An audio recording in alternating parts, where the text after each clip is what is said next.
ಆತ್ಮೀಯ ವೀಕ್ಷಕ ಬಾಂಧವರಿಗೆಲ್ಲ ನಮಸ್ಕಾರ. ಈ ವೃಶ್ಚಿಕ ರಾಶಿ ಅಂದ್ರೆ ಏನು, ವೃಶ್ಚಿಕ ರಾಶಿ ಅಧಿಪತಿ ಏನು, ಅವನ ಗುಣ ಲಕ್ಷಣಗಳೇನು, ಮತ್ತೆ ವೃಶ್ಚಿಕ ರಾಶಿಗೆ ಬರುವಂತ ವಿಶಾಖ ನಕ್ಷತ್ರ 4ನೇ ಪಾದ, ಮತ್ತೆ ಅನುರಾಧ ನಕ್ಷತ್ರ 1, 2, 3, 4ನೇ ಪಾದ, ಜ್ಯೇಷ್ಠ ನಕ್ಷತ್ರ 1, 2, 3, 4ನೇ ಪಾದವ್ರಿಗೆ ಏನೆಲ್ಲ ಕಾಯಿಲೆಗಳು ಬರುತ್ತೆ, ಸಮಸ್ಯೆಗಳೇನು, ಅವ್ರ ಸ್ವಭಾವ, ಅವ್ರ ಪರ್ಸನಾಲಿಟಿ, ವ್ಯಕ್ತಿತ್ವ ಏನು ಅಂತ ತಿಳಿಸ್ಕೊಟ್ಟಿದ್ದೆ. ಮತ್ತೆ ಕಳೆದ ಸಂಚಿಕೆಯಲ್ಲಿ ನಾನು ವೃಶ್ಚಿಕ ರಾಶಿಯವರಿಗೆ ಮುದ್ರಾ ಮತ್ತೆ ಮಂತ್ರ ಮತ್ತೆ ರತ್ನ ಥೆರಪಿ, ಹವಳ ಹೇಗೆ ವರ್ಕ್ ಆಗುತ್ತೆ, ಹವಳ ಹೇಗೆ ಧರಿಸ್ಬೇಕು, ಅದ್ರ ಪ್ರೊಸೀಜರ್ ಏನು, ವಿಧಿವಿಧಾನಗಳ ಏನು, ಮತ್ತೆ ವೃಶ್ಚಿಕ ರಾಶಿಯವರು ಪೂಜೆ ಮಾಡಬೇಕಾದಂಥ ಯಂತ್ರ ಯಾವುದು ಅಂತ ಯಂತ್ರನ ಕೂಡ ತೋರಿಸಿ, ಒಂದು ಹವಳನ್ನು ಕೂಡ ತೋರಿಸಿ ನಿಮಗೆ ಅದರ ಪರಿಚಯ ಮಾಡಿಕೊಟ್ಟಿದ್ದೆ. ಇವತ್ತಿನ ಸಂಚಿಕೆಯಲ್ಲಿ ತಂತ್ರಗಳೇನು ಮಾಡಬೇಕು, ಮುದ್ರಾ ಆಯಿತು, ಮಂತ್ರ ಆಯಿತು, ಯಂತ್ರ ಆಯಿತು, ರತ್ನ ಥೆರಪಿ ಕೂಡ ಆಯಿತು. ಇವತ್ತಿನ ಸಂಚಿಕೆಯಲ್ಲಿ ನಾನು ಈ ವೃಶ್ಚಿಕ ರಾಶಿಯವರಿಗೆ ಏನೆಲ್ಲ ತಂತ್ರಗಳು ಮಾಡಬೇಕು ಅನ್ನೋದನ್ನು ತಿಳಿಸ್ಕೊಡ್ತೀನಿ. ಮೊದಲನೇದಾಗಿ ವಿಶಾಖ ನಕ್ಷತ್ರ ಕೊನೆ ಪಾದ ಅಂದರೆ 4ನೇ ಪಾದದವರು ಏನು ತಂತ್ರ ಮಾಡಬೇಕು ಅನ್ನೋದಂದ್ರೆ, ಒಂದು ಪಾತ್ರೆಯಲ್ಲಿ ಹಾಲು ತಗೊಳ್ಳಿ, ಮೊದಲನೇ ತಂತ್ರ. ಒಂದು ಪಾತ್ರೆಯಲ್ಲಿ ಹಾಲು, ಒಂದು ಪಾತ್ರೆಯಲ್ಲಿ ಕಡಲೆಕಾಯಿ ಬೀಜ. ಕಡಲೆಕಾಯಿ ಬೀಜ ಗುರುಗ್ರಹ. ಈ ಹಾಲು ಒಂದು ಪಾತ್ರೆಯಲ್ಲಿ ಇಟ್ಕೊಂಡು ಎರಡಕ್ಕೂ ಪೂಜೆ ಮಾಡಿ, ಯಥಾಶಕ್ತಿ ನಿಮಗೆ. ಆ ಪೂಜೆ ಮಾಡಿಬಿಟ್ಟು ಆ ಹಾಲಿನ ಪಾತ್ರೆಗೂ ಕಡಲೆಕಾಯಿ ಇರೋ ಪಾತ್ರೆಗೂ ಪೂಜೆ ಮಾಡಿಬಿಟ್ಟು ಚಂದ್ರನ ದರ್ಶನ ಮಾಡಬೇಕು. ಚಂದ್ರನ ದರ್ಶನ ಮಾಡಿಬಿಟ್ಟು ನಾನು ನೆನ್ನೆ ಹೇಳ್ಕೊಟ್ಟಂಥ ಒಂದು ಬೀಜ ಮಂತ್ರ ಹೇಳಿದ್ದೆ, ಮಂಗಳ ಗ್ರಹದ ಬೀಜ ಮಂತ್ರ. ಓಂ ಕ್ರಾಂ ಕ್ರೀಂ ಕ್ರೌಂ ಸಹ ಶ್ರೀ ಮಂಗಳಾಯ ನಮಃ. ಓಂ ಕ್ರಾಂ ಕ್ರೀಂ ಕ್ರೌಂ ಸಹ ಶ್ರೀ ಮಂಗಳಾಯ ನಮಃ ಅನ್ನೋ ಮಂತ್ರವನ್ನ ಹೇಳ್ತಾ ಹಾಲಿನ ಪಾತ್ರೆಗೂ ಕಡಲೆಕಾಯಿ ಇಟ್ಟಿರೋ ಪಾತ್ರೆಗೂ ಪೂಜೆ ಮಾಡಿ ಆ ಎರಡು ಪಾತ್ರೆ ಕೈಲಿ ಇಟ್ಕೊಂಡು ಚಂದ್ರನ ದರ್ಶನ ಮಾಡ್ತಾ ರಾತ್ರಿ ಹೊತ್ತು ಚಂದ್ರನ ದರ್ಶನ ಮಾಡಿ ಇಳಿ ತಕೊಳ್ಳಿ 21 ಸಲ. ಓಂ ಕ್ರಾಂ ಕ್ರೀಂ ಕ್ರೌಂ ಸಹ ಶ್ರೀ ಮಂಗಳಾಯ ನಮಃ ಅಂತ ಹೇಳಿ ಇಳಿ ತೆಗೆದ್ಬಿಟ್ಟು ಹಾಲಲ್ಲಿರೋ ಪಾತ್ರೆನ ಸಪ್ರೇಟ್ ಆಗಿ ತಗೊಂಡು ಹೋಗ್ಬಿಟ್ಟು ಬೆಕ್ಕುಗಳಿಗೆ ಹಾಲು ಕೊಟ್ಬಿಡಿ, ಕುಡಿಲಿ ಚೆನ್ನಾಗಿ ಬೆಕ್ಕು. ಕಡಲೆಕಾಯಿ ಬೀಜದಲ್ಲಿ ಏನು ಮಾಡೋದು ಅಂದಾಗ, ರಾತ್ರಿ ಹೊತ್ತು ಕೋತಿಗಳ ದರ್ಶನ ಆಗಲ್ಲ, ಏನಿದು ಹಗಲೊತ್ತು. ನೆಕ್ಸ್ಟ್ ಡೇ ಮಾರ್ನಿಂಗ್ ಅಂದರೆ ನಿಮ್ಮ ನಕ್ಷತ್ರ ವಿಶಾಖ ನಕ್ಷತ್ರ ದಿವಸ ಇದು ಮಾಡಬೇಕು. ವಿಶಾಖ ನಕ್ಷತ್ರ ದಿವಸ ಈ ಹಾಲು ಕಡಲೆಕಾಯಿ ಪೂಜೆ ಮಾಡಿ, ವಿಶಾಖ ನಕ್ಷತ್ರ ದಿವಸ ಚಂದ್ರನ ದರ್ಶನ ಮಾಡಿ ಇಳಿ ತೆಗೆದು ಹಾಲನ್ನ ಅವತ್ತಿನ ದಿವಸನೇ ಬೆಕ್ಕು ಕೊಡಿ. ಕಡಲೆಕಾಯಿ ಬೀಜನ ಮಾತ್ರ ನೆಕ್ಸ್ಟ್ ಡೇ ಅದೇ ಬೆಳಗ್ಗೆ ಮರು ದಿವಸ ಕಪಿಗಳಿಗೆ ಕೊಟ್ಬಿಡ್ಬೇಕು. ಕಪಿ ಎಂದೇ ಅದು ಮಂಗ, ಕೋತಿ, ಮಂಕಿ. ಅದಕ್ಕೆ ತಿನ್ನಿಸ್ಬಿಟ್ರೆ sexual disorders, sexual diseases, STD sexual transmitted diseases, ಯಾವುದರಿಂದ, ಬ್ಯಾಕ್ಟೀರಿಯಾದಿಂದ, ಪ್ಯಾರಾಸೈಟ್ ಇಂದ, ಮತ್ತೆ ಈಸ್ಟ್ ಇಂದ ಮತ್ತು ವೈರಸ್ ಇಂದ ಬರುವಂತ ಕಾಯಿಲೆಗಳು, ಸೆಕ್ಸ್ ಇಂದ ಬರುವಂತ ಕಾಯಿಲೆಗಳು ನಿವಾರಣೆ ಆಗುತ್ತೆ. ಅದಕ್ಕೆ ಸಂಬಂಧಪಟ್ಟಂತ ಚರ್ಮ ವ್ಯಾಧಿ ರೋಗಗಳು ನಿವಾರಣೆ ಆಗುತ್ತೆ ಈ ತಂತ್ರದಿಂದ. ಮತ್ತೆ ಯೂರಿನರಿ ಡಿಸೀಸಸ್, ಯೂರಿನ್ ಇಂದ ಬರುವಂತ ಡಿಸೀಸ್ ಕೂಡ ನಿವಾರಣೆ ಆಗುತ್ತೆ ಅಂತ ತಂತ್ರಸಾರದಲ್ಲಿ ಹೇಳುತ್ತೆ. ಅರೆ ಇದನ್ನ ಮಾಡಕ್ಕಾಗಲ್ಲಪ್ಪ ಅಂದಾಗ ತೊಗರಿಬೇಳೆ, ಸಿಂಧೂರ ಮತ್ತೆ ಜೇನುತುಪ್ಪ ಮೂರನ್ನು ಮಿಕ್ಸ್ ಮಾಡಿಬಿಟ್ಟು ಪೂಜೆ ಮಾಡಿಬಿಡಿ. ಒಂದು ತಟ್ಟೆಗೆ ತೊಗರಿಬೇಳೆ ತಗೊಳ್ಳಿ, ಜೇನುತುಪ್ಪ ಹಾಕೊಳ್ಳಿ, ಮಿಕ್ಸ್ ಮಾಡಿ, ಸಿಂಧೂರ ಅಂತ ಗ್ರಂಥಿಗೆ ಅಂಗಡಿ ಸಿಗುತ್ತೆ, ಅದನ್ನು ಮಿಕ್ಸ್ ಮಾಡಿಬಿಟ್ಟು ಏನು ಮಾಡಿ ಪೂಜೆ ಮಾಡಿ. ಪೂಜೆ ಮಾಡಿಬಿಟ್ಟು ಯಾವ್ದಾದ್ರು ಹರಿಯೋ ನೀರಿಗೆ ಬಿಟ್ಬಿಡಿ. ಇಲ್ಲ ಸಿಂಧೂರ ಮತ್ತು ಜೇನುತುಪ್ಪ ತೊಗರಿಬೇಳೆನ ಪೂಜೆ ಮಾಡಿಬಿಟ್ಟು ಯಾವ್ದಾದ್ರು ಒಂದು ದೇವಸ್ಥಾನದ ಮರದ ಮುಂದೆ ಇಟ್ಬಿಡಿ, ಯಾವ್ದಾದ್ರು ಮರ, ನೀರಿಗೆ ಬಿಟ್ಟರೆ ಬಹಳ ಒಳ್ಳೇದು. ಇದು 2ನೇ ತಂತ್ರ. 3ನೇ ತಂತ್ರ ಏನಪ್ಪ ಅಂದರೆ, ದಾನ ಏನು ಮಾಡೋದು. ತೊಗರಿಬೇಳೆ ತಗೊಳ್ಳಿ, ಕೆಂಪು ವಸ್ತ್ರದಲ್ಲಿ ರಕ್ತವರ್ಣ ಬ್ಲಡ್ ಕಲರ್ ಇರುವಂಥ ಬಟ್ಟೆಗೆ ಆ ತೊಗರಿಬೇಳೆ ಹಾಕ್ಬಿಟ್ಟು ಪೂಜೆ ಮಾಡಿಬಿಟ್ಟು ಅದನ್ನು ಯಾವ್ದಾದ್ರು ಒಂದು ಅನಾಥಾಶ್ರಮ, ವೃದ್ಧಾಶ್ರಮದವ್ರು ತಗೊಂಡು ಕೊಡಿ. ಅದು ಪ್ರಸಾದ ರೂಪದಲ್ಲಿ ಅವರು ಅಡುಗೆ ಮಾಡ್ಕೊಂಡು ತಿಂದ್ಬಿಡ್ತಾರೆ. ಇದು ದಾನ. ತಂತ್ರ ಆಯಿತು, ದಾನ ಆಯಿತು. ನಾನು ನಿನ್ನೆ ಎಪಿಸೋಡ್ನಲ್ಲಿ ಯಂತ್ರ ಪೂಜೆ ಹೇಳ್ಕೊಟ್ಟಿದ್ದೆ, ರತ್ನ ಥೆರಪಿ ಹೇಳ್ಕೊಟ್ಟಿದ್ದೆ, ರತ್ನ ಧಾರಣೆ ಮಾಡೋದಾಗಿ ಮುದ್ರೆ ಮತ್ತೆ ಮಂತ್ರ ಹೇಳಿದ್ದೆ. ಇದು ವಿಶಾಖ ನಕ್ಷತ್ರ. ಅನುರಾಧ ನಕ್ಷತ್ರ 1, 2, 3, 4ನೇ ಪಾದವ್ರು ಏನು ಮಾಡಬೇಕು, ಈ ರಾಶಿಲಿದ್ದಂಥವ್ರು, ವೃಶ್ಚಿಕ ರಾಶಿಲಿದ್ದಂಥವ್ರು ಏನು ಮಾಡಿ, ₹1 ಕಾಯಿನ್ ತಗೊಳ್ಳಿ. ₹1 ಕಾಯಿನ ದಿನನಿತ್ಯ ಪೂಜೆ ಮಾಡಿ, 44 ದಿವಸ ಪೂಜೆ ಮಾಡಿ. ಇಲ್ಲ ಒಂದು ಮಂಡಲ ಮಾಡಿ. ಒಂದು ಮಂಡಲ ಅಂದರೆ 48 ದಿವಸ. 48 ದಿವಸ 48 ಕಾಯಿನ್ ಆಗುತ್ತೆ. 49ನೇ ದಿನ ಪೂಜೆ ಮಾಡಿಬಿಟ್ಟು ಅದನ್ನ 4 ತೆಂಗಿನಕಾಯಿ ತಗೊಂಡು ತೆಂಗಿನಕಾಯಿ ಜೊತೆಗೆ ಆ 48 ಕಾಯಿನ್ ಅನ್ನ ಹರಿಯೋ ನದಿಗೆ ಬಿಟ್ಟು ಬಿಡಬೇಕು. ಇದು ತಂತ್ರ. ಬಿಡೋಕ್ ಮುಂಚೆ ಆ 4 ತೆಂಗಿನಕಾಯಿ 48 ಕಾಯಿನ್ಸ್ ಏನ್ ದಿನನಿತ್ಯ ಪೂಜೆ ಮಾಡಿದ್ರು ಅದನ್ನ ಓಂ ಕ್ರಾಂ ಕ್ರೀಂ ಕ್ರೋಂ ಸಹ ಶ್ರೀ ಮಂಗಳಾಯ ನಮಃ ಅಂತ 21 ದಿವಸ ಇಳಿ ತೆಗೆದುಬಿಟ್ಟು 21 ಸಲ ಇಳಿ ತೆಗೆದು ಅದನ್ನ 49ನೇ ದಿವಸ ಅದು ನಿಮ್ಮ ರಾಶಿ ಬರುವಂತ ಜ್ಯೇಷ್ಠ ನಕ್ಷತ್ರ, ನಿಮ್ಮ ರಾಶಿ ಅಂದ್ರೆ ವೃಶ್ಚಿಕ ರಾಶಿ, ನಿಮ್ಮ ನಕ್ಷತ್ರ ಅನುರಾಧ ನಕ್ಷತ್ರ.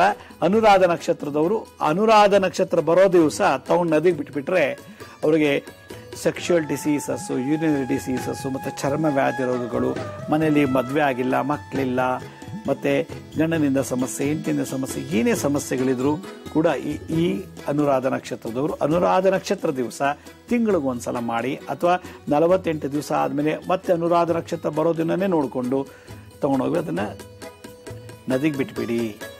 ಒಂದು ಅದೇ ಅದು ಮಾಡಕ್ಕೆ ನಮ್ಮ ಕೈಲಿ ಆಗಲ್ಲ, ನದಿ ಹೊಳೆಯಲ್ಲಿ ಹುಡ್ಕೊಂಡು ಹೋಗೋದು ನಮ್ಗೆ ಇವತ್ತು ಟೈಮೇ ಇಲ್ಲ ಅಂಥವ್ರಿಗೆ ಇನ್ನೊಂದು ತಂತ್ರ, ಈ ತೊಗರಿ ಬೇಳೆ ಚೆನ್ನಾಗಿ ನೆನೆಸ್ಬಿಟ್ಟು ರಾತ್ರಿ ಇಟ್ಬಿಡಿ. ಬೆಳಗ್ಗೆ ಹೊತ್ತು ಯಾವುದರ ಎತ್ತು ಅಥವಾ ಹೋರಿಗೆ ತಗೊಂಡೋಗಿ ತಿನ್ನಿಸ್ಬೇಕು ಅಂತ ಹೇಳ್ತದೆ ತಂತ್ರ. ಈ ರೀತಿ ಯಾರು ಮಾಡ್ತಾರೋ ಅವರಿಗೆ ಈ ಸಂಬಂಧಪಟ್ಟಂಥ ಬಾಧೆಗಳು, ನಾನು ಏನು ಹೇಳಿದ್ನೋ ಇಷ್ಟು ದಿವಸ ರೋಗ ಬಾಧೆಗಳು ಅದ್ರಲ್ಲಿ ನಿವಾರಣೆ ಆಗತ್ತೆ. ಇನ್ನೊಂದು ದಾನ ಹೇಳ್ತಾರೆ ಈ ಅನುರಾಧ ನಕ್ಷತ್ರದವ್ರಿಗೆ. ಏನು? ತೊಗರಿಬೇಳೆ ತಗೊಳ್ಳಿ, ಒಂದು ತಾಮ್ರದ ಪಾತ್ರೆ ಇಟ್ಕೊಳ್ಳಿ, ಕೆಂಪು ವಸ್ತ್ರ ಇಟ್ಕೊಳ್ಳಿ, ಯಾವ್ದಾರು ಗಂಡಸರು ಉಟ್ಕೊಳ್ಳುವಂಥ ವಸ್ತ್ರ ಕೆಂಪು ವರ್ಣದ್ದು, ರೆಡ್ ಕಲರ್ದು, ಅದಕ್ಕೆ ಪೂಜೆ ಮಾಡಿಬಿಟ್ಟು ಅನಾಥಾಶ್ರಮ ಅಥವಾ ವೃದ್ಧಾಶ್ರಮದಲ್ಲಿ ಅಡುಗೆ ಮಾಡುವ ಗಂಡಸಿಗೆ, ಅಡುಗೆ ಭಟ್ಟ ಅಂತ ಪುರುಷನಿಗೆ ಇದನ್ನು ದಾನ ಮಾಡಿ ಅಂತೇಳಿ ಇದು ಲಾಲ್ ಕಿತಾಬಲ್ಲಿ ಹೇಳುತ್ತೆ ವಿಶೇಷವಾಗಿ. ಇನ್ನೊಂದು ತಂತ್ರ ಏನು ಹೇಳ್ತಾರೆ ಅಂದ್ರೆ, ಇದು ಯಾರು ಮಾಡಬೇಕಾಗಿರೋದು? ಅನುರಾಧ ನಕ್ಷತ್ರ 1, 2, 3, 4ನೇ ಪಾದದವರು ಅನುರಾಧ ನಕ್ಷತ್ರ ಬರೋ ದಿವಸನೇ ಇದನ್ನು ಮಾಡಬೇಕು. ಇಲ್ಲ ಒಂದು ಚಮಚ ಸಕ್ಕರೆ, ಇಲ್ಲ ಒಂದು ತುಂಡು ಬೆಲ್ಲ, ಇದನ್ನ ನಾನು ಹೇಳಿದಂತ ಮಂತ್ರ ಓಂ ಕ್ರಾಂ ಕ್ರೀಂ ಕ್ರೋಂ ಸಹ ಶ್ರೀ ಮಂಗಳಾಯ ನಮಃ ಅಂತ ಹೇಳಿ 21 ಸಲ ಇಳಿ ತೆಗೆದುಬಿಟ್ಟು ಯಾವ್ದಾರು ಮರದ ಬುಡದಲ್ಲಿ ಇರುವಂತ ಇರುವೆಗಳಿಗೆ ಈ ಸಕ್ಕರೆ ಈ ಬೆಲ್ಲನ ತಗೊಂಡೋಗಿ ಹಾಕ್ಬಿಡ್ಬೇಕು ಅನುರಾಧ ನಕ್ಷತ್ರ ದಿವಸ. ಇದು ತಿಂಗಳಿಗೆ ಒಂದ್ಸಾರಿ ಮಾಡುವಂತ ಪ್ರಯೋಗಗಳು. ಇದು ಯಾವುದೋ ನಮ್ಗೆ ಮಾಡೋಕ್ಕಾಗಲಿಲ್ಲಪ್ಪ ಅಂದಾಗ ಮುದ್ರೆ ಮಾಡಿ. ಏನು ಈ ಮುದ್ರೆ ಹೇಳ್ಕೊಟ್ಟಿದ್ದೆ? ಓಂ ಕ್ರಾಂ ಕ್ರೀಂ ಕ್ರೋಂ ಸಹ ಶ್ರೀ ಮಂಗಳಾಯ ನಮಃ ಅನ್ನೋ ಮುದ್ರೆ ನಾನು ನೆನ್ನೆ ಸಂಚಿಕೆಯಲ್ಲಿ ಹೇಳಿದ್ದೆ, ಅದನ್ನು ಮಾಡಿ. ಹೀಗೆ ವಿಶಾಖ ನಕ್ಷತ್ರ ಮತ್ತು ಅನುರಾಧ ನಕ್ಷತ್ರ 1, 2, 3, 4ನೇ ಪಾದರಿಗೆ ತಂತ್ರ ದಾನ ಇದಿಷ್ಟು ಮಾಡಿದ್ದೆ ಆದರೆ ಎಲ್ಲ ರೋಗ ಬಾಧೆ ಸಮಸ್ಯೆಗಳಲ್ಲಿ ಬಿಡುಗಡೆ ಆಗ್ತಾರೆ. ಹಾಗಾದರೆ ಈ ಜ್ಯೇಷ್ಠ ನಕ್ಷತ್ರದವ್ರು ಏನು ಮಾಡಬೇಕು ಅನ್ನೋದು ಒಂದು ಸಣ್ಣ ವಿರಾಮ ಅಂತ ತಿಳಿಸ್ಕೊತೀನಿ. ಬನ್ನಿ ಒಂದು ಪುಟ್ಟ ವಿರಾಮ ತಗೊಳ್ಳೋಣ.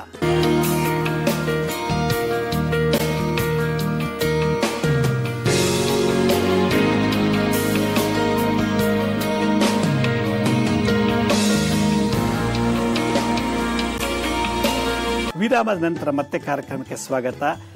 ನಾನು ವಿರಾಮದ ಮುಂಚೆ ಈ ವಿಶಾಖ ನಕ್ಷತ್ರ ಮತ್ತೆ ಅನುರಾಧ ನಕ್ಷತ್ರಕ್ಕೆ ತಂತ್ರ ಮತ್ತೆ ದಾನ ಪರಿಹಾರ ಹೇಳಿದ್ದೆ. ಈಗ ಜ್ಯೇಷ್ಠ ನಕ್ಷತ್ರ 1, 2, 3, 4ನೇ ಪಾದದವರು ಏನ್ ತಂತ್ರಗಳನ್ನ ಮಾಡಬೇಕು ಅಂತಂದ್ರೆ 20 ಅಥವಾ 21 ಇಲ್ಲ 48 ರೊಟ್ಟಿಗಳನ್ನ, ಒಂದು 21 ರೊಟ್ಟಿ ಮಾಡಿ, ಎರಡನೇದು 48 ರೊಟ್ಟಿಗಳು ಮಾಡಿಬಿಟ್ಟು ಅದಕ್ಕೆ ಸ್ವೀಟ್ ಹಾಕಬೇಕು. ಸ್ವೀಟ್ ಹಾಕ್ಬಿಟ್ಟು ತಟ್ಬಿಟ್ಟು ರೊಟ್ಟಿ ಮಾಡಿಬಿಟ್ಟು ಯಥಾಶಕ್ತಿ ಚಿಕ್ಕದೋ ದೊಡ್ಡದೋ ಮಾಡಿಬಿಟ್ಟು ಓಂ ಕ್ರಾಂ ಕ್ರೀಂ ಕ್ರೋಂ ಸಹ ಶ್ರೀ ಮಂಗಳಾಯ ನಮಃ ಅನ್ನೋ ಮಂತ್ರ ಹೇಳಿಕೊಟ್ಟಿದ್ನಲ್ಲ, ಆ ಮಂತ್ರ ಹೇಳ್ತಾ 21 ಸಲ ಇಡಿ ತೆಗೆದ್ಬಿಟ್ಟು ಅದನ್ನ ನಾಯಿಗಳಿಗೆ ತಿನ್ನಿಸ್ಬೇಕಂತೆ. ನಿಮ್ಮ ನಕ್ಷತ್ರ ದಿವಸ ಜ್ಯೇಷ್ಠ ನಕ್ಷತ್ರ ತಿಂಗಳಿಗೊಂದ್ಸಲ ಬರುತ್ತೆ. ಆ ಒಂದು ತಿಂಗಳಲ್ಲಿ ಯಾವತ್ತು ಬರುತ್ತೆ ಅಂತ ನೋಡಿಕೊಂಡು ಅವತ್ತಿನ ದಿವಸ ರೊಟ್ಟಿ ಮಾಡಬೇಕು. ರೊಟ್ಟಿಗೆ ಮಾಡ್ಬೇಕಾದ್ರೆ ಸಿಹಿನ ಹಾಕಿ ಸಕ್ಕರೆ ಅಥವಾ ಬೆಲ್ಲ ಹಾಕ್ಬಿಟ್ಟು ತಟ್ಬಿಟ್ಟು ಬಿಸಿ ಮಾಡಿ ಅದನ್ನ ತಗೊಂಡೋಗಿ ನಾಯಿಗಳಿಗೆ ಹಂಚಿ.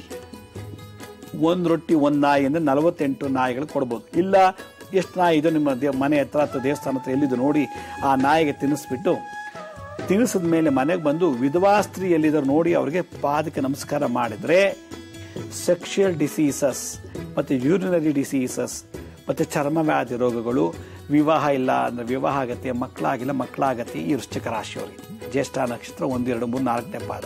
ಇದು ತಂತ್ರ.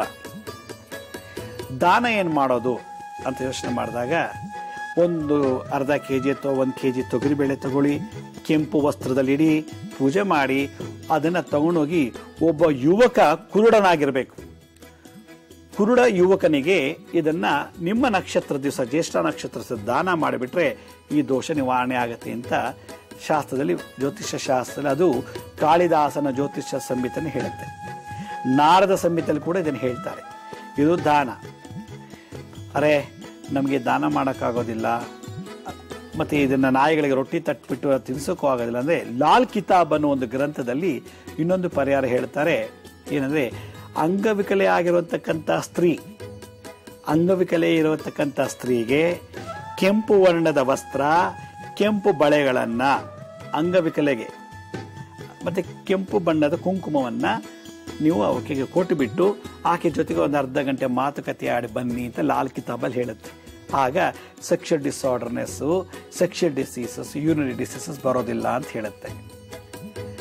ಅರೆ ಇದು ಮಾಡೋಕ್ಕಾಗೋದಿಲ್ಲ ಅಂದಾಗ ಲಾಲ್ ಕಿತಾಬಲ್ಲಿ ಇನ್ನೊಂದು ಕಡೆ ಹೇಳ್ತಾರೆ, ಸಿಂಧೂರ ಮತ್ತು ಕುಂಕುಮ ಮತ್ತು ಎಣ್ಣೆ, ಸಿಂಧೂರ ಕುಂಕುಮ ರಕ್ತವರ್ಣದ್ದು, ಎಣ್ಣೆ ಯಾವುದು ಹರಳೆಣ್ಣೆಯನ್ನು ತಗೊಂಡೋಗ್ಬಿಟ್ಟು ಹನುಮಂತನ ಪಾದಕ್ಕೆ ಲೇಪನ ಮಾಡಿಸಿ, ಎಣ್ಣೆ ಹಾಕ್ಬಿಟ್ಟು ಅದ್ರ ಮೇಲೆ ಕುಂಕುಮ ಸಿಂಧೂರ ಹಾಕಿ ಲೇಪನ ಮಾಡಿಸಿ ಪೂಜೆ ಮಾಡಿಸಿ, ಆ ಲೇಪನ ಮಾಡಿದಂಥ ಎಣ್ಣೆ ಯುಕ್ತವಾದಂಥ ಕುಂಕುಮ ಸಿಂಧೂರನ ತಂದು ಶರೀರದ ಯಾವುದಾದ್ರು ಒಂದು ಭಾಗಕ್ಕೆ ಹಚ್ಕೊಂಡ್ರೆ, ಹಚ್ಬಿಟ್ಟು ತಂದೆಗೆ ನಮಸ್ಕಾರ ಮಾಡಿಬಿಟ್ರೆ, ಹಚ್ಕೋಬೇಕು, ಹಚ್ಕೊಂಡ ಮೇಲೆ ತಂದೆಗೆ ನಮಸ್ಕಾರ ಮಾಡಬೇಕು.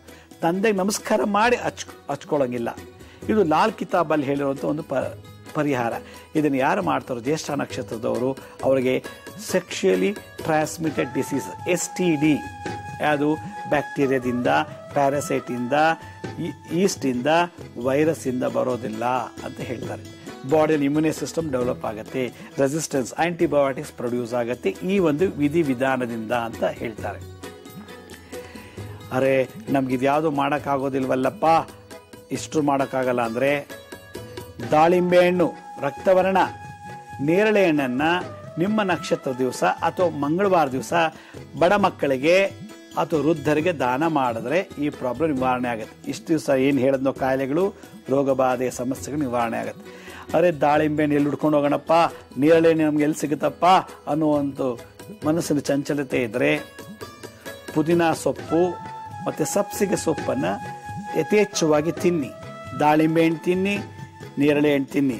ಹಾಗೆ ನಿಮ್ಮ ನಕ್ಷತ್ರ ದಿವಸ ವಿಶಾಖ ನಕ್ಷತ್ರ, ಅನುರಾಧ ನಕ್ಷತ್ರ, ಜ್ಯೇಷ್ಠ ನಕ್ಷತ್ರ, ಇದು ನಮ್ಮ 3 ನಕ್ಷತ್ರಗೂ ಕಾಮನ್ ಆಗಿದೆ ಈ ದಾನ. ಇದನ್ನು ನೀವು ದಾನ ಮಾಡಿ ಇಲ್ಲ ಯಥೇಚ್ಛವಾಗಿ ತಿನ್ನಿ. ಅದರಲ್ಲೂ ಮಂಗಳವಾರ ಹೆಚ್ಚಿಗೆ ತಿನ್ನಬೇಕು ದಾಳಿಂಬೆ, ನೇರಳೆ. ಪುದೀನ ಮತ್ತು ಸಬ್ಸಿಗೆ ಸೊಪ್ಪನ್ನು ನೀವು ದಾನ ಮಾಡಿಲ್ಲ ಸಾಂಬಾರಲ್ಲಿ ಉಪಯೋಗಿಸಿ ಪಲ್ಯ ಮಾಡ್ಕೊಂಡು ತಿನ್ನಿ ಮಂಗಳವಾರ ದಿವಸ.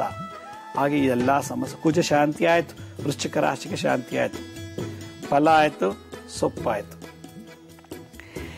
ಇನ್ನು ವಿಶೇಷವಾಗಿ ಬೀಟ್ರೂಟ್ ಅಂತ ನೋಡಿರ್ಬೇಕು ನೀವು. ಆ ಬೀಟ್ರೂಟು ರಕ್ತವರ್ಣ. ಆ ಬೀಟ್ರೂಟನ್ನು ಚೆನ್ನಾಗಿ ಪಲ್ಯ ಮಾಡಿ ನೀವೇ ತಿನ್ನಿ ಮಂಗಳವಾರ ದಿವಸ. ಇಲ್ಲ ಒಂದು 1/4 kg ಇಲ್ಲ ಅರ್ಧ kg ಬೀಟ್ರೂಟನ್ನು ತೊಗೊಂಡೋಗ್ಬಿಟ್ಟು ಯಾರಿಗಾರು ಅಂಗವಿಕಲರಿಗೆ, ವೃದ್ಧರಿಗೆ ದಾನ ಮಾಡಿ. ಬಡವರಿಗೆ, ಸ್ಲಮ್ಮಲ್ಲಿ ವಾಸ ಮಾಡೋರಿಗೆ ಅಥವಾ ರಸ್ತೆಯಲ್ಲಿ ಫುಟ್ಪಾತಲ್ಲಿ ವಾಸ ಮಾಡೋರಿಗೆ ಅಥವಾ ಯಾರಿಗೆ ಬಡಬಗ್ಗರು ಅಂತ ಇರ್ತಾರೋ ಅಂಥವ್ರಿಗೆ ಈ ಬೀಟ್ರೂಟ್ ಅನ್ನು ದಾನ ಮಾಡಿ.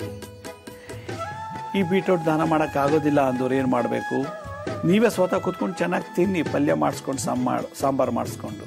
ಇಲ್ಲ ಬೀಟ್ರೂಟಲ್ಲಿ ರಸ ಮಾಡಿಸ್ಕೊಂಡು ತಿನ್ನಿ, ರಸಮ್ ತಿಳಿಸಾರು. ಇವಾಗ ನಿಮಗೆ ಕುಜ ಶಾಂತಿ ಆಯಿತು ಮತ್ತು ವೃಶ್ಚಿಕ ರಾಶಿಗೂ ಶಾಂತಿ ಆಯಿತು. ಕುಜ ಯಾರು ಪೂಜೆ ಮಾಡ್ತಾನೆ? ಸುಬ್ರಹ್ಮಣ್ಯ ಸ್ವಾಮಿ. ಆದ್ದರಿಂದ ಸುಬ್ರಹ್ಮಣ್ಯ ಇದು ಯಾವುದೂ ಮಾಡೋಕ್ಕಾಗಲಿಲ್ಲ ಅಂದಾಗ ಸುಬ್ರಹ್ಮಣ್ಯ ಸ್ವಾಮಿ ದೇವಸ್ಥಾನಕ್ಕೆ ಹೋಗ್ಬಿಟ್ಟು ನಿಮ್ಮ ವಯಸ್ಸು ಎಷ್ಟಿದೆಯೋ 40 ವರ್ಷ ಅಂದರೆ 40 ಸುತ್ತು ಪ್ರದಕ್ಷಿಣೆ ಮಾಡಿ, 41ಕ್ಕೆ ದೀರ್ಘದಂಡ ನಮಸ್ಕಾರ ಮಾಡಿ. 50 ವರ್ಷ ಅಂದರೆ 50 ಸುತ್ತು ಪ್ರದಕ್ಷಿಣೆ ಮಾಡಿ, 51ನೇ ನಮಸ್ಕಾರಕ್ಕೆ ದೀರ್ಘದಂಡ ನಮಸ್ಕಾರ ಮಾಡಿ. ಹೀಗೆ ಈ ಸುಬ್ರಹ್ಮಣ್ಯ ದರ್ಶನದಿಂದ ಅದು ಯಾವಾಗ ಮಾಡಬೇಕು? ಮಂಗಳವಾರ ದಿವಸ ಅಥವಾ ಶನಿವಾರ ದಿವಸ.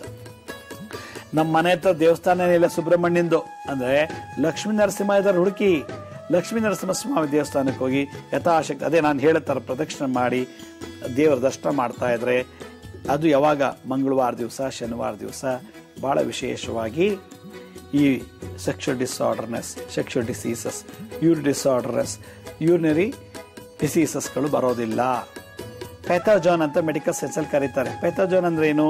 ಬ್ಯಾಕ್ಟೀರಿಯಾದಿಂದ, ವೈರಸ್ ಇಂದ, ಮತ್ತೆ ಫಂಗೈಯಿಂದ, ಮತ್ತೆ ಪ್ರೋಟೋಜುವಾ ಇದನ್ನು ಬರುವಂಥ ರೋಗಗಳು, ವೈರಸ್ ಇಂದ ಬರುವಂಥದ್ದು, ಪ್ರೋಟೋಜುವಾ ಬರುವಂಥದ್ದು, ಫಂಗೈಯಿಂದ ಬರುವಂಥದ್ದು, ಬ್ಯಾಕ್ಟೀರಿಯಾ ಬರುವಂಥದ್ದು ಯಾವುದೇ ರೀತಿ ಕಾಯಿಲೆಗಳಾಗಲಿ ನಿವಾರಣೆ ಆಗುತ್ತೆ ವೃಶ್ಚಿಕ ರಾಶಿಯವರಿಗೆ. ಇದು ಎಲ್ಲ ರೀತಿ ದಾನ, ಯಂತ್ರ, ತಂತ್ರ, ಮಂತ್ರ, ಮುದ್ರೆ ಯಾವುದಲ್ಲೂ ಕೂಡ ನಾವು ಮಾಡೋಕ್ಕಾಗಲಿಲ್ಲ ಅಂದರೆ ದಿನನಿತ್ಯ ಮಂಗಳವಾರ ದಿವಸ ಬೆಳಗ್ಗೆ ಎದ್ದು ಉತ್ತರ ಅಥವಾ ದಕ್ಷಿಣಕ್ಕೆ ಮುಖ ಮಾಡಿ ಧ್ಯಾನ ಮಾಡಿ. ಆ ಧ್ಯಾನದಲ್ಲಿ ಸರ್ಪದೇವತೆ ಅಧಿಪತಿಯಾದಂಥ ಸುಬ್ರಹ್ಮಣ್ಯನ ನೆನೆಸ್ತಾ ಕೂತ್ಕೊಳ್ಳೋದು. ಉಸಿರು ತಗೊಳ್ಳಿ, ಉಸಿರು ಬಿಡಿ, ಉಸಿರು ತಗೊಳ್ಳಿ, ಉಸಿರು ಬಿಡಿ. ಉಸಿರು ತಗೊಳ್ಳುವಾಗ, ಉಸಿರು ಬಿಡುವಾಗ ಮನಸ್ಸನ್ನು ಉಸಿರು ಕಡೆ ತಗೊಂಡಾಗ ಹೊಟ್ಟೆ ದಪ್ಪ ಆಯಿತು ಅಂದ್ಕೊಳ್ಳಿ, ಉಸಿರು ಬಿಟ್ಟಾಗ ಹೊಟ್ಟೆ ಒಳಗೋಯ್ತು.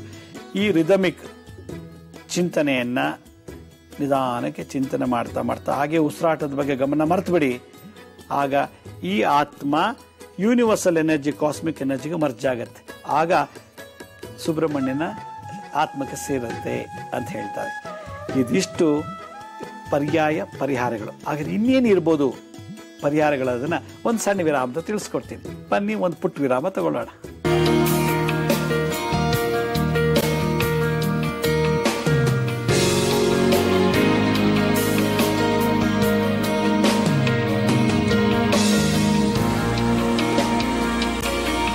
ವಿರಾಮದ ನಂತರ ಮತ್ತೆ ಕಾರ್ಯಕ್ರಮಕ್ಕೆ ಸ್ವಾಗತ. ನಾನೀಗಾಗಲೇ ಹೇಳ್ತಾ ಇದ್ದೆ ಹಣ್ಣುಗಳಿಂದ, ಫಲಗಳಿಂದ, ಸೊಪ್ಪುಗಳಿಂದ ಅಂತೇಳಿ. ನಾನು ಹೇಳಿದೆ ತರಕಾರಿನಲ್ಲಿ ಬೀಟ್ರೋಟು ಮತ್ತು ಟೊಮೆಟೊನ ಯಥೇಚ್ಛವಾಗಿ ನೀವು ಮಂಗಳವಾರ ದಿವಸ ಉಪಯೋಗಿಸಿ, ಇಲ್ಲ ಯಥೇಚ್ಛವಾಗಿ ದಾನ ಮಾಡಿ. ಮತ್ತು ನೇರಳೆ ಹಣ್ಣು ಮತ್ತು ದಾಳಿಂಬೆಯನ್ನು ಯಥೇಚ್ಛವಾಗಿ ನೀವು ತಿನ್ನಿ ಮಂಗಳವಾರ ದಿವಸ ಅಥವಾ ನಿಮ್ಮ ನಕ್ಷತ್ರ ದಿವಸ, ಅಥವಾ ನಿಮ್ಮ ನಕ್ಷತ್ರ ದಿವಸ ಇನ್ನೊಬ್ಬರು ದಾನ ಮಾಡಿ ಅಂತ ಹೇಳಿದೆ. ಪುದೀನ ಸೊಪ್ಪು ಭಾಳ ವಿಶೇಷವಾಗಿ ಇದನ್ನು ನೀವು ದಿನನಿತ್ಯ ನೀವು ತಿಂದು ನಿಮ್ಮ ನಕ್ಷತ್ರ ಮತ್ತು ನಿಮ್ಮ ಮಂಗಳವಾರ ದಿವಸ ದಾನ ಮಾಡಿ ಇನ್ನೊಬ್ಬರಿಗೆ ಅಂತ ಹೇಳಿದೆ. ಇದ್ಯಾವುದು ಮಾಡೋಕ್ಕಾಗಿಲ್ಲ ಅಂದರೆ ಇನ್ನೊಂದು ವಿಶೇಷ ಮನೇಲೆ ಕುತ್ಕೊಂಡು ಮಾಡೋವಂಥ ಒಂದು ಪರಿಹಾರ ಇದೆ. ಏನು ಗೊತ್ತಾ? Music therapy. ಮ್ಯೂಸಿಕ್ನಿಂದ ಪರಿಹಾರ ಮಾಡ್ಕೊಳ್ಳೋದಿಗೆ ಷಣ್ಮುಗ ಪ್ರಿಯ ಅಂತ ಒಂದು ರಾಗ ಇದೆ. ಷಣ್ಮುಗ ಪ್ರಿಯ ಮತ್ತು ಈ ನಾಗಗಾಂಧಾರಿ ಅಂತ, ನಾಗಗಾಂಧಾರಿ ರಾಗ ಅಂತ.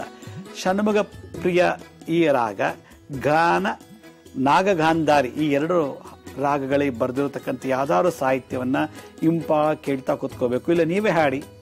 ಅದರಲ್ಲೂ ಷಣ್ಮುಗ ಪ್ರಿಯ, ನಾಗಗಾಂಧಾರಿ ಸಂಗೀತಗಾರರಿಗೆ ಇದು ಗೊತ್ತಿರುತ್ತದೆ, ಸಂಗೀತ ಕಲ್ತಿರೋರು. ಆವತ್ತಿನ ದಿವಸ ಮಂಗಳವಾರ ಅಥವಾ ನಿಮ್ಮ ನಕ್ಷತ್ರ ದಿವಸ ವಿಶಾಖ, ಅನುರಾಧ, ಜ್ಯೇಷ್ಠ ನಕ್ಷತ್ರ ಯಾವತ್ತು ಬರುತ್ತೋ ಅವತ್ತು ಆರಾಮಾಗಿ ಚೆನ್ನಾಗಿ ಹಾಡಿ. ಹಾಡಿನಲ್ಲಿ ಷಣ್ಮುಗ ಪ್ರಿಯ ರಾಗದಲ್ಲಿ ಯಾವುದಾದ್ರು ಪುರಂದರದಾಸರು, ಕನಕದಾಸರು ಅಥವಾ ಮುತ್ತುಸ್ವಾಮಿ ದೀಕ್ಷಿತರದು ಯಾರೇ ಸಂಗೀತ ವಾಗ್ಮಿಯರು ಬರೆದಿರತಕ್ಕಂಥ ಆ ಸಾಹಿತ್ಯದಲ್ಲಿ ಈ ರಾಗವನ್ನು ಹಾಕಿ ನೀವು ಹಾಡಿ, ಇಲ್ಲ ಕೇಳಿ ಯಾವುದಾದ್ರು ಕ್ಯಾಸೆಟ್ ಮೂಲಕ. ಅಥವಾ ಇದು ಯಾವುದೂ ಆಗಲಿಲ್ಲ, ನಮಗೆ ಷಣ್ಮುಗ ಪ್ರಿಯ ರಾಗ ಗೊತ್ತಿಲ್ಲ, ನಾಗಗಾಂಧಾರಿ ರಾಗ ಗೊತ್ತಿಲ್ಲ ಅಂತ ಏನಾದ್ರು ಸಮಸ್ಯೆ ಬಂದಾಗ ಗೋಸೇವೆ ಮಾಡಿ. ಗೋಸೇವೆ ಏನು? ಹಸುವಿನ ಕೆಚ್ಚಲು, ಹಸುವಿನ ಗುಪ್ತ ಜನಾಂಗವನ್ನು ಚೆನ್ನಾಗಿ ತೊಳೆದು ಅದಕ್ಕೆ ಪೂಜೆ ಮಾಡಿ, ಯಥಾಶಕ್ತಿ ಪೂಜೆ ಮಾಡಿ, ಅದನ್ನು ತೊಳಿಬೇಕಾದ್ರೆ ಹಾಲು ಮತ್ತು ನೀರನ್ನು ಎರಡು ಮಿಕ್ಸ್ ಮಾಡ್ಕೊಂಡು ತೊಳಿಬೇಕಂತೆ ಆ ಗುಪ್ತ ಜನಾಂಗವನ್ನು. ಅಥವಾ ಹಸುವಿನ ಗುದದ್ವಾರ ಸಗಣಿ ಹಾಕುತ್ತಲ್ಲ ಆ ಜಾಗವನ್ನು ಹಾಲು ಮತ್ತು ನೀರಲ್ಲಿ ಚೆನ್ನಾಗಿ ತೊಳೆದು ಅದಕ್ಕೆ ಗಂಧ ಲೇಪನ ಮಾಡಿ, ಅಂದರೆ ಗಂಧವನ್ನು, ಶ್ರೀಗಂಧವನ್ನು ಚೆನ್ನಾಗಿ ತೆಗೆದು ಅದಕ್ಕೆ ಹಚ್ಚಿ ಅದಕ್ಕೆ ಯಥಾಶಕ್ತಿ ಪೂಜೆ ಮಾಡಿ ಹಸುವಿಗೆ ಪ್ರದಕ್ಷಿಣೆ ಮಾಡಿಬಿಟ್ರೆ ಈ ಏಡ್ಸ್ ಅಂತೆ, ಬೋಲ್ ಕ್ಯಾನ್ಸರ್ ಗಂಡಸರಿಗೆ, ಮತ್ತು ಬ್ಲಾಡರ್ ಕ್ಯಾನ್ಸರು, ಟೆಸ್ಟಿಕಲ್ಸ್ ಕ್ಯಾನ್ಸರು ಮತ್ತು ಇಂಪೊಟೆನ್ಸಿ ಇದೆಲ್ಲ ಕ್ಯೂರ್ ಆಗುತ್ತಂತೆ ಗೋಸೇವೆಯಿಂದ. ಸ್ತ್ರೀಯರಿಗೆ ಸರ್ವೆಕ್ಸ್ ಕ್ಯಾನ್ಸಲ್ಲು, ಯೂಟ್ರಸ್ಸು ಸರ್ವೆಕ್ಸ್ ಅಂತ ಮೇಲೆ ಕೂತಿದೆ. ಯೂಟ್ರಸ್ ಕ್ಯಾನ್ಸರ್ ಬಂದರೆ ಸರ್ವೆಕ್ಸ್ ಬಂತು, ಸರ್ವೆಕ್ಸ್ ಕ್ಯಾನ್ಸರ್ ಬಂದರೆ ಯೂಟ್ರಸ್ ಬಂದ್ಬಿಡ್ತು, ಗರ್ಭಕೋಶಕ್ಕೆ ಬಂತು. ಬ್ಲಾಡರ್ ಕ್ಯಾನ್ಸರು, ಓವರೀಸ್ ಕ್ಯಾನ್ಸರು ಇದೆಲ್ಲ ನಿವಾರಣೆ ಆಗುತ್ತಂತೆ ಈ ಹಸುವಿನ ಕೆಚ್ಚಲು ಗುಪ್ತ ಜನಾಂಗವನ್ನು ತೊಳೆದು ಪೂಜೆ ಮಾಡೋದ್ರಿಂದ. ಅರೆ ಗೋ ಎಲ್ಲಿ ಉಡ್ಕೊಂಡು ಹೋಗೋದಪ್ಪ, ನಮಗೆ ಗೋಗೆ ಸಿಗೋದಿಲ್ಲ, ಹಸುನೇ ಸಿಗೋದಿಲ್ಲ ಅನ್ನೋಂಥ ಏನಾದ್ರು ಸಮಸ್ಯೆ ಬಂದಾಗ, ಯಾರಿಗೆ ಏಡ್ಸ್ ಬಂದಿದೆಯೋ, ಏಡ್ಸ್ ಅಥವಾ ಚಿಕ್ಕ ಮಕ್ಕಳಲ್ಲಿ ಕೆಲವರಿಗೆ ಅಂಗವಿಕಲತೆ ಇರುತ್ತೆ, ಈ ಭಾಗದಿಂದ ಕಾಲಿಂಗಾಗಿರುವಂಥದ್ದು ಅಥವಾ ಶರೀರದಲ್ಲಿ ನ್ಯೂನತೆ ಬಂದಿರುವಂಥ ಅಂಗವಿಕಲ ಮಕ್ಕಳಿಗೆ, ಈ ಅಂಗಹೀನರು ವೃದ್ಧರು ಇರ್ತಾರೆ, ವೃದ್ಧರಲ್ಲಿ ಅಂಗಹೀನರು, ಆ ಥರದವ್ರಿಗೆ ಏಡ್ಸ್ ಬಂದಿರ್ಬೋದು, ಮಕ್ಕಳಿಗೆ ಏಡ್ಸ್ ಬಂದಿರ್ಬೋದು, ಯುವತಿಯರಿಗೆ ಏಡ್ಸ್ ಬಂದಿರೋದು, ಅಥವಾ ಏಡ್ಸ್ ಆರ್ಗನೈಸೇಷನ್ ಅಂಥವ್ರಿಗೆ ಹೋಗ್ಬಿಟ್ಟು ತೊಗರಿಬೇಳೆಯಲ್ಲಿ ಪಾಯಸ ಮಾಡಿಸೋ ಅಥವಾ ತೊಗರಿಬೇಳೆಯಲ್ಲಿ ಪಲ್ಯ ಮಾಡಿಸೋ ಅಥವಾ ತೊಗರಿಬೇಳೆ ಯಥೇಚ್ಛವಾಗಿ ಹಾಕಿ ಸಾಂಬಾರು ಮಾಡಿಸಿ ಜೊತೆಗೆ ಸ್ವೀಟ್ಸ್ ತೊಗೊಂಡೋಗ್ಬಿಟ್ಟು ಅವ್ರಿಗೆ ಅನ್ನದಾನ ಮಾಡಿಬಿಡ್ಬೇಕು. ಇದು ಸಮಾಜ ಸೇವೆ. ಅದರಿಂದ ಏಡ್ಸು ಕ್ಯಾನ್ಸರ್ ಯಾರು ಬಂದಿರ್ತದೋ, ಅದರಲ್ಲೂ ಯೂಟ್ರಸ್ ಕ್ಯಾನ್ಸರು, ಓರಿಸ್ ಕ್ಯಾನ್ಸರ್ ಹೆಂಗಸರಲ್ಲಿ, ಟೆಸ್ಟಿಕಲ್ಸ್ ಕ್ಯಾನ್ಸರು ಗಂಡಸರಲ್ಲಿ, ಮತ್ತು gall bladder, bladder cancer, bowel cancer, pelvic region ಬೋನಲ್ಲಿ ಏನಾದ್ರು ಕ್ಯಾನ್ಸರ್ ಬಂದರೆ ಬೋನ್ ಕ್ಯಾನ್ಸರು, ಆ ಥರದವ್ರನ್ನ ಅಡ್ಮಿಟ್ ಆಗಿರ್ತಾರೆ ಹಾಸ್ಪಿಟಲ್ಗಳಲ್ಲಿ, ನರ್ಸಿಂಗ್ ಹೋಮ್ಗಳಲ್ಲಿ. ಅಂಥವ್ರನ್ನ ಹತ್ರ ಹೋಗ್ಬಿಟ್ಟು ತೊಗರಿಬೇಳೆಯಲ್ಲಿ ಏನಾದ್ರು ಪಲ್ಯನೋ, ತೊಗರಿಬೇಳೆಯಲ್ಲಿ ಪಾಯಸನೋ ಅಥವಾ ತೊಗರಿಬೇಳೆ ಸಾಂಬಾರು ಮಾಡಿಸಿ ಒಂದು ಸ್ವೀಟ್ ತೊಗೊಂಡೋಗ್ಬಿಟ್ಟು, ಯಾವ್ದಾದ್ರು ಒಂದು ಸ್ವೀಟ್ಸ್ ತೊಗೊಂಡೋಗ್ಬಿಟ್ಟು ಊಟ ಹಾಕ್ಬಿಟ್ಟು ಅವ್ರಿಗೊಂದು ಕೆಂಪು ವಸ್ತ್ರವಂದ ಶಾಲು, ಕೆಂಪು ಶಾಲು ಅಥವಾ ಕೆಂಪು ಕರ್ಚಿಪ್ ಕರವಸ್ತ್ರ ಅಥವಾ ಕೆಂಪು ಬಣ್ಣದಲ್ಲಿ ಯಾವ್ದಾದ್ರು ಒಂದು ಪಂಚಶಲ್ಯನೋ ಕೊಟ್ಟುಬಿಟ್ರೆ ಸಮಾಜ ಸೇವೆ ಮಾಡ್ದಂಗೆ ಆಯಿತು. ಸಮಾಜ ಸೇವೆ ಮಾಡಿದಷ್ಟು ಆಯುಷ್ ಜಾಸ್ತಿ ವೃದ್ಧಿ ಆಗುತ್ತಂತೆ, ರೋಗ ಮುಕ್ತರಾಗ್ತಾರಂತೆ, ರೋಗ ನಿವಾರಣೆ ಆಗುತ್ತಂತೆ. ಗೋ ಸೇವೆ ಆಯಿತು, ಸಮಾಜ ಸೇವೆ ಆಯಿತು. ಗುರು ಸೇವೆಯಿಂದ ಕೆಲವು ರೋಗಗಳನ್ನ ನಿವಾರಣೆ ಮಾಡ್ಕೋಬಹುದು ಅಂತ ಗುರು ಸಂಹಿತೆಯಲ್ಲಿ ಹೇಳ್ತಾರೆ ದತ್ತಾತ್ರೇಯರು. ಏನು? ನಮ್ಮ ಹಸ್ತದಲ್ಲಿ ಗುರು ಈ ಬೆರಳಲ್ಲಿದೆ, ತೋರು ಬೆರಳು. ಗುರುಗೆ ಈ ತೋರು ಬೆರಳನ್ನು ತೊಳೆದು ಬಿಟ್ಟು, ಪಾದದಲ್ಲಿರೋ ತೋರು ಬೆರಳು, ಕೈಲಿರೋ ತೋರು ಬೆರಳು ತೊಳೆದು ಬಿಟ್ಟು ಅದಕ್ಕೆ ಕುಂಕುಮ ಇಟ್ಟು ಪೂಜೆ ಮಾಡಿ ಗುರುಗಳಿಗೆ, ನಿಮ್ಮ ಗುರುಗಳಿಗೆ ಅದಕ್ಕೊಂದು ಗುರುಗಳಿಗೊಂದು ವಸ್ತ್ರ ಹಾಕಿಬಿಟ್ರೆ, ಯಾವ್ದಾದ್ರು ಒಂದು ಕೆಂಪು ವರ್ಣದ ವಸ್ತ್ರ ಶಾಲು ಹಾಕಿ ಗುರುಗಳಿಗೆ ನಮಸ್ಕಾರ ಮಾಡಿಬಿಟ್ರೆ, ಈ ಏಡ್ಸ್, HIV ಒಂದು ಇನ್ಫೆಕ್ಷನ್ ರೋಗ, ವೈರಸ್ ಇಂದ ಬರುವಂಥದ್ದು. HIV ಸರಿಯಾಗಿ ಕ್ಯೂರ್ ಮಾಡ್ಕೊಳ್ಳಿಲ್ಲ ಅಂದರೆ ಏಡ್ಸ್ ಕನ್ವರ್ಟ್ ಆಗಿಬಿಡುತ್ತೆ. HIV ಇಂದ ಏಡ್ಸ್ ಕೊಟ್ಟೋಗ್ತಾರೆ. ಒಂದ್ಸಲ HIV ಇಂದ ಏಡ್ಸ್ ಹೋಯ್ತು ಅಂದರೆ ಅವ್ರ ಜೀವನ ಪರ್ಯಂತ ಅದು ಕ್ಯೂರ್ ಮಾಡ್ಕೊಳ್ಳೋಕ್ಕಾಗಲ್ಲ. ಆದರೆ ಈ ಮುದ್ರಾ ಮಂತ್ರ ಯಂತ್ರ ತಂತ್ರಗಳಿಂದ, ಗೋ ಸೇವೆಯಿಂದ, ಗುರು ಸೇವೆಯಿಂದ, ಸಮಾಜ ಸೇವೆಯಿಂದ ಈ ರೋಗದಿಂದ ನಾವು ಮುಕ್ತರಾಗ್ಬೋದು ಅಂತ ತಂತ್ರಸಾರಗಳಲ್ಲಿ ಹೇಳ್ತದೆ. ಆದ್ದರಿಂದ ಗೋ ಸೇವೆ, ಸಮಾಜ ಸೇವೆ, ಗೋ ಸೇವೆಯಿಂದ ರೋಗಗಳ ನಿವಾರಣೆ ಮಾಡ್ಕೋಬೋದು, ಸಮಾಜ ಸೇವೆಯಿಂದ ಪೂರ್ವಜನ್ಮದ ಕರ್ಮಗಳನ್ನು ನಿವಾರಣೆ ಮಾಡ್ಕೋಬೋದು, ಗುರು ಸೇವೆಯಿಂದ ರೋಗನು ಮುಕ್ತಿ ಆಗತ್ತೆ, ಮೋಕ್ಷ ಪ್ರಾಪ್ತಿ ಆಗ್ತದೆ, ಮುಕ್ತಿ ಪ್ರಾಪ್ತಿ ಆಗ್ತದೆ ಅಂತ ಗುರು ಸಂಹಿತೆಯಲ್ಲಿ ಹೇಳುತ್ತೆ. ಅದರಿಂದ ಗೋ ಸೇವೆ, ಗುರು ಸೇವೆ, ಸಮಾಜ ಸೇವೆ ಯಾರು ಮಾಡ್ತಾರೋ ಅವ್ರು ಯಾರು ಜ್ಯೋತಿಷ್ಯ ಹತ್ರ, ಡಾಕ್ಟರ್ ಹತ್ರ ಅಥವಾ ವಾಸ್ತು ಕನ್ಸಲ್ಟೆಂಟ್ ಹತ್ರ ಹೋಗೋ ಅವಶ್ಯಕತೆ ಇಲ್ಲ. ಯಾಕೆಂದರೆ ಸೇವೆಯಲ್ಲಿ ಅಷ್ಟು ಪವರ್ ಇದೆ. ಸೇವೆ ಅನ್ನೋ ಆ ಒಂದೆರಡು ಅಕ್ಷರದಲ್ಲಿ ಅಗಾಧವಾದಂಥ ಶಕ್ತಿ ಇದೆ. ಆಂಟಿಬಯೋಟಿಕ್ಸ್ ಇದೆ, ಸ್ಟಿರಾಯ್ಡ್ಸ್ ಇದೆ ಸೇವೆನಲ್ಲಿ. ಭಗವಂತ ಇವತ್ತು ಸಕಲ 84 ಜೀವರಾಶಿಗಳಿಗೂ ಹಗಲು ರಾತ್ರಿ ಅದಕ್ಕೆ ಏನು ಬೇಕು ಏನು ಬೇಡ ಅಂತ ಕೊಟ್ಟು ಕಾಪಾಡ್ತಾ ಇದ್ದಾನೆ ಭಗವಂತ. ಆ 84 ಜೀವರಾಶಿಗಳು ಮನುಷ್ಯನೂ ಒಬ್ಬ ಜೀವರಾಶಿ. ಅದರಿಂದ 365 ದಿವಸ 24 ಗಂಟೆ ಕಂಟಿನ್ಯೂಸ್ ಆಗಿ ಕಾಲ್ ಸೆಂಟರ್ ತರ ಭಗವಂತ ಎಲ್ಲ ಜೀವರಾಶಿಗಳಿಗೂ ನೋಡ್ಕೊಳ್ತಾ ಇದ್ದಾನೆ, ಸೇವೆ ಮಾಡ್ತಿರಂತೆ. ಅವನು ನಿದ್ದೆ ಮಾಡ್ತಾನೋ, ಊಟ ಮಾಡ್ತಾನೋ, ಏನು ಮಾಡ್ತಾನೋ ಗೊತ್ತಿಲ್ಲ ಭಗವಂತ. ಆದರೆ ತಾನು ಸೃಷ್ಟಿ ಮಾಡೋ ಎಲ್ಲ ಜೀವರಾಶಿಗಳಿಗೂ ಕಾಲಕ್ಕೆ ಆಯಾ ಜೀವರಾಶಿಗಳಿಗೆ ತಕ್ಕಂತೆ ಸೇವೆ ಮಾಡ್ತಿದ್ದಾನೆ. ಅದರಿಂದ ಭಗವಂತನಿಗೆ ನಾವು ಸೇವೆ ಮಾಡಬೇಕು. ಆ ಭಗವಂತನಿಗೆ ಯಾವ ರೀತಿ ಸೇವೆ ಮಾಡೋಕ್ಕಾಗಲ್ಲ. ಗೋ ಸೇವೆಯಿಂದ, ಸಮಾಜ ಸೇವೆಯಿಂದ ಮತ್ತು ಗುರು ಸೇವೆಯಿಂದ ಸೇವೆ ಮಾಡೋದು. ಇಡೀ ಜಗತ್ತೇ ಅವನಿಗೊಂದು ದೊಡ್ಡ ಸಮಾಜ, ಒಂದು ದೊಡ್ಡ ಬಳಗ. ಆ ಸಮಾಜದಲ್ಲಿ, ಆ ಬ್ರಹ್ಮಾಂಡದಲ್ಲಿ, ಆ ಜಗತ್ತಿನಲ್ಲಿ 84 ಜೀವರಾಶಿಗಳನ್ನು ಸೃಷ್ಟಿ ಮಾಡಿದರೆ ಅದಕ್ಕೆ ಎಲ್ಲ ಸಣ್ಣ ಇರುವೆಯಿಂದ ಹಿಡಿದು ನೀರಲ್ಲಿ ವಾಸ ಮಾಡೋ ಪ್ರಾಣಿ, ಮರಗಳ ಗಿಡಗಳ ಮೇಲೆ ವಾಸ ಮಾಡುವಂಥ ಪ್ರಾಣಿ, ಭೂಮಿ ಅಡಿಯಲ್ಲಿ ವಾಸ ಮಾಡುವಂಥ ಪ್ರಾಣಿಗಳು, ಭೂಮಿ ಮೇಲೆ ವಾಸ ಮಾಡುವಂಥ ಪ್ರಾಣಿಗಳು, ಹೀಗೆ ಎಲ್ಲ ಜೀವರಾಶಿಗಳು ಕೂಡ ಕಾಲ ತಕ್ಕಂತೆ ಅವುಗಳಿಗೆ ಜೀವದಾನ ಮಾಡಿ ಆರೋಗ್ಯ ಅದು ಯೋಗಕ್ಷೇಮ ನೋಡ್ಕೊಳ್ತಿದ್ದಾನಂತೆ. ಅಂತ ಭಗವಂತನೇ ಇಡೀ ಜಗತ್ತಿಗೆ ಸೇವೆ ಮಾಡುವಾಗ ನಾವು ಮಾನವರು ಕೇವಲ ಒಂದು ಗೋ ಸೇವೆ, ಸಮಾಜ ಸೇವೆ ಮಾಡೋಕ್ಕಾಗಲ್ವಾ? ಮಾಡಿ ಅಂತ ಹೇಳ್ತಾ ಈ ಒಂದು ಗೋ ಸೇವೆ, ಸಮಾಜ ಸೇವೆ ಮತ್ತು ಗುರು ಸೇವೆ ಮಹಾ ಪವರ್ಫುಲ್. ಇದನ್ನು ಯಾರು ಮಾಡೋಲ್ವೋ ಸ್ವಾರ್ಥಿಗಳಾಗ್ತಾರೆ. ಸ್ವಾರ್ಥಿಗಳಾದವ್ರಿಗೆ ಮೈ ತುಂಬ ರೋಗ, ಮನೆ ತುಂಬ ಕಷ್ಟ, ಗಂಡ ಹೆಂಡತಿ ಮಕ್ಕಳು ಅಪ್ಪ ಅಮ್ಮನಿಂದ. ಅದರಿಂದ ಯಾರು ಸಮಾಜ ಸೇವೆ ಮಾಡ್ತಾರೋ ಅವರು ಭಗವಂತನ ಸ್ವರೂಪರಾಗ್ತಾರೆ. ಯಾರು ಸ್ವಾರ್ಥಿಗಳಾಗ್ತಾರೋ ಒಂದಲ್ಲ ಒಂದು ದಿವಸ ನಾವು ರೋಗದಿಂದ, ಆಕ್ಸಿಡೆಂಟಿಂದ, ಅಪಮೃತ್ಯು ದೋಷ ಸಾಯಬೇಕಾಗಿ ಬರುತ್ತೆ. ಯಾರು ಸ್ವಾರ್ಥಿಗಳು ಲೋಕಾಯುಕ್ತರಿಂದ CBIಯಿಂದ ಸಿಕ್ಕಾಕೊಂಡ್ಬಿಡ್ತಾರೆ. ಯಾರು ಸಮಾಜ ಸೇವೆ ಮಾಡ್ತಾರೋ ಭಗವಂತನ ಲೋಕ ಸೇರ್ತಾರೆ. ಹೀಗೆ ಹೇಳ್ತಾ ನಾನು ಮುಂದಿನ ವಾರದಿಂದ ಧನುರ್ ರಾಶಿ ಬಗ್ಗೆ, ಅದಕ್ಕೆ ಸಂಬಂಧಪಟ್ಟಂಥ ಕಾಯಿಲೆ ಸಮಸ್ಯೆಗಳಿಗೆ ಹೇಗೆ ಪರಿಹಾರ ಮಾಡ್ಕೋಬೋದು ಅನ್ನೋದನ್ನು ನಾನು ಮುಂದಿನ ವಾರದಿಂದ ತಿಳಿಸ್ಕೊಡ್ತೀನಿ. ಅಲ್ಲಿವರೆಗೂ ನನ್ನ ನಮಸ್ಕಾರ. ಸಾಯಿರಾಮ್.